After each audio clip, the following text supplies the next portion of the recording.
Cuando hoy y mañana el presidente Andrés Manuel López Obrador y los líderes del sector privado se sienten a la mesa para trazar el plan económico frente a la crisis, deben de asumir todos las mismas premisas. La primera, la más importante, lo que se propone no son regalos, sino diferimentos y préstamos. Nadie queremos otro fobaproa de dinero público subvencionado a los privilegiados, pero tampoco queremos una quiebra masiva de empresas por falta de liquidez ante el severo contagio económico. ¿Por qué decimos que es prestado y no regalado? Sencillo, vamos por partes. En todo el mundo, sin excepción, los gobiernos ya decretaron un aplazamiento de 3 a 6 meses en la declaración anual de impuestos. En México no se propone el condonar o no pagar, se trata de posponer, de aplazar el pago de esa obligación, pero el SAT insiste en que hay que pagar y ya. En todo el mundo, sin excepción, los gobiernos están montando un fondo de apoyo para apuntalar a empresas pequeñas, medianas e incluso algunas grandes para resolver sus crisis de liquidez ante el freno de la economía por la pandemia. De nuevo, nadie habla de que se regale a las empresas ese dinero, sino que se cree un sistema de préstamos pagaderos a 6 o 12 meses, con la misma tasa de interés que el gobierno consiga el dinero en los mercados internacionales. El presidente López Obrador debe entender que la crisis excepcional que se vive está reñida con presumir finanzas manejables. Es suicida. ¿De qué sirven las finanzas sanas con una economía contagiada por el daño de la parálisis financiera y el desplome de los precios del petróleo, el turismo ausente y las remesas en caída libre? Vivimos ya una economía tan frágil que si no se atiende con la urgencia necesaria, colapsará y se llevará de encuentro esas finanzas saludables. Cierre de empresas igual a desempleo masivo, cero producción y por ende desplome en la recaudación fiscal. Vamos a ponerlo en números. México tiene un superávit fiscal primario, sin contar intereses de la deuda y la deuda de las paraestatales, menos del 0.7% del Producto Interno Bruto. O sea que gastamos menos de lo que recaudamos, digno de aplauso si fueran tiempos de jauja.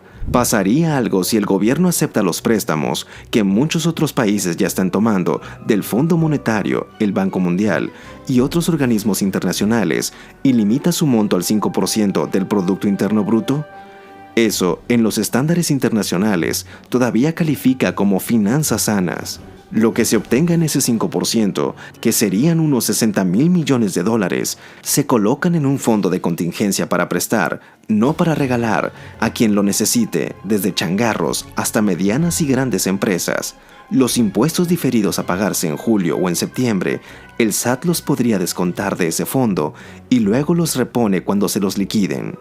Lo mismo con los préstamos, se van pagando a partir de que termine la crisis y se van reintegrando al fondo de contingencia. Pasado el choque económico, en 2 o 3 años, todo lo recuperado puede devolverse íntegro a quienes lo prestaron. Pero por lo menos se dio un respiro a la liquidez nacional y se salvaron millones de empleos. Para tener una idea, el plan de contingencia de Estados Unidos, ya aprobado por el Congreso norteamericano, llevará su déficit fiscal entre 15 y 20% de su Producto Interno Bruto. La propuesta conservadora para México es irnos solo al 5%, 3 o 4 veces menos. Canadá, el otro socio comercial, llevará su déficit fiscal al 5.2% para hacerle frente a la crisis, lo mismo que se propone para México. ¿O vamos a enfrentarnos a que las empresas que tienen libre comercio con México, las norteamericanas y las canadienses, van a recibir más apoyos de sus gobiernos que las empresas mexicanas a las que su gobierno dejará a la deriva? Eso sería desventajoso e inevitablemente nos hará perder competitividad. El desempleo se multiplicará. Dirá el presidente López Obrador que Estados Unidos y Canadá son primer mundo. Entonces comparémonos con un país de nivel. Perú, con una economía mucho menor que la mexicana, acaba de aprobar el mayor plan de contingencia de América Latina, que equivale no al 5% de lo que se propone para México, sino al 12% de su Producto Interno Bruto. Será un programa de préstamos al sector privado en 3 etapas, cada una por 8.500 millones de dólares, que como lo dijo la ministra de Economía, María Antonieta Alba, tenemos la espalda fiscal para tomar medidas audaces pero necesarias. México, gracias a la disciplina en sus finanzas, también tiene esa fortaleza.